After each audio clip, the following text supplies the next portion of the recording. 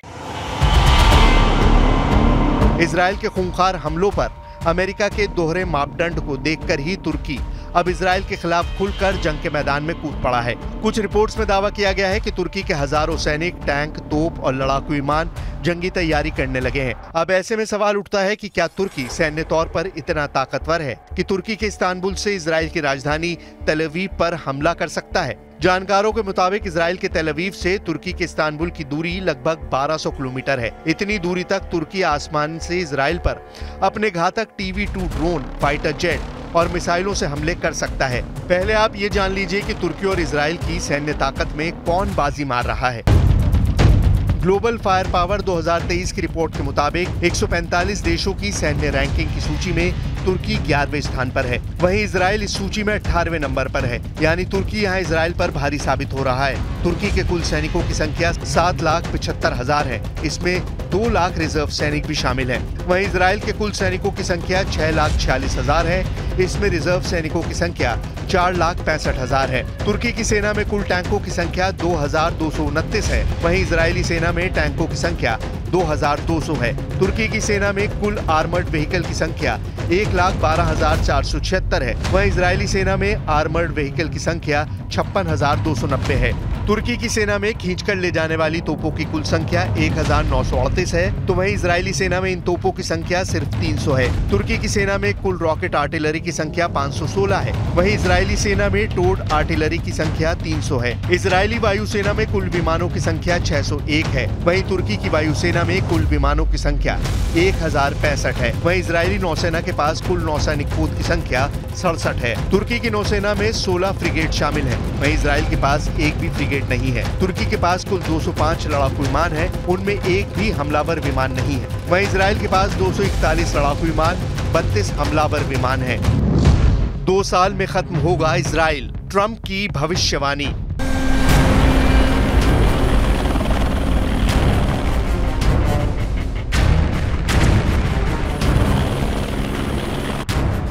आंकड़ों को देखकर साफ कहा जा सकता है कि इजराइल की तुलना में तुर्की सैन्य लिहाज से जरा भी कमजोर नहीं है। इस वक्त तुर्की मिस्र, ईरान, लेबनान और सीरिया जैसे देशों को एकजुट करने में लगा है। उधर रूस के राष्ट्रपति पुतिन और तुर्की के राष्ट्रपति अर्दोआन गाजा, लेबनान और सीरिया पर हो रहे इजरायली हमलों को लेकर कई गुप्त प्लान बना चुके हैं। दावा तो यहाँ तक किया गया है कि नेटो के कई देशों को पुतिन ने अपनी तरफ मिला लिया है। पुतिन के इस मिशन को पूरा करने में तुर्की का भी बड़ा हाथ माना जा रहा है। नेटो देश होने के बावजूद तुर्की के संबंध रूस से जबरदस्त हैं। यही वजह है कि तुर्की रूस के इशारे पर इजराइल को गंभीर चेतावनी देने लगा है। 41,000 के करीब अब तक फिलिस्तीनी मारे जा चुके हैं। आप इसी से अंदाजा लगा सकते हैं कि इस वक्त अमेरिका में राष्ट्रपति चुनाव में गजा युद्ध और पूरे मिडिल ईस्ट को लेकर पूर्व राष्ट्रपति डोनाल्ड ट्रंप और वर्तमान में अमेरिका की उपराष्ट्रपति कमला हैरिस के बीच भयंकर जुबानी जंग चल रही है। ट्रंप ने तो 2 टूक कह दिया है। कमला हैरिस इजराइल से नफरत करती हैं और अगर कमला हैरिस राष्ट्रपति का चुनाव जीत गई तो 2 साल में इजराइल का वजूद खत्म हो जाएगा। पब्लिक डिबेट में ट्रंप का ये हैरान करने वाला बयान इजराइल के लिए गंभीर खतरे की घंटी है। But when she mentions about Israel, all of a sudden She hates Israel. She wouldn't even meet with Netanyahu when he went to Congress to make a very important speech. She refused to be there because she was at a sorority party of hers. She wanted to go to the sorority party. She hates Israel.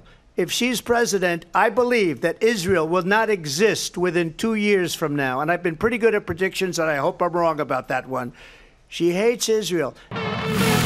Trump के बयान से आप अंदाजा लगा सकते हैं कि Israel Gaza युद्ध में बुरी तरह से फंस गया है। अब तो नेटो देश तुर्की भी इजराइल से दो हाथ करने को तैयार है। अब ऐसे हालात में भी इजरायली सेना गाजा से लेकर वेस्ट बैंक तक ताबड़तोड़ हमले कर रही है। इधर खबरें ये भी आ रही हैं कि नेतन्याहू ने अपने टॉप कमांडरों को साफ समझा दिया है कि अगर हम सीज फायर करते हैं तो हमास को दोबारा जिंदा और अपनी ताकत हासिल करने का मौका मिल जाएगा। इसलिए इजरायली सेना ने पिछले 8 दिनों से गाजा और वेस्ट बैंक में हमले तेज कर दिए हैं।